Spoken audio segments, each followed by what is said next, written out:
అన్న పసి పిల్లవాడు నవాడు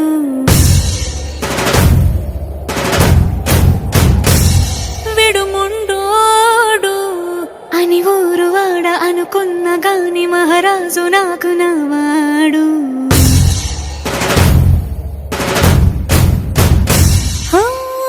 మాట పెడుసైనా మనసులో వెన్న రాయిలా ఉన్నవాడిలోన దేవుడెవరికి తెలుసును నాకన్నా సూసేకి అగ్గిరవ్వ మాదిరే ఉంటాడే నా సావే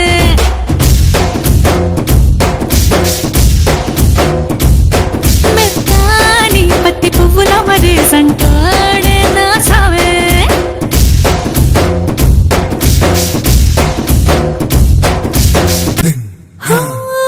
ఎర్రబడ్డ కళ్ళలోన కోపమే నీకు తెలుసు కళ్ళలోన దాచుకున్న చెమ్మ నాకే తెలుసు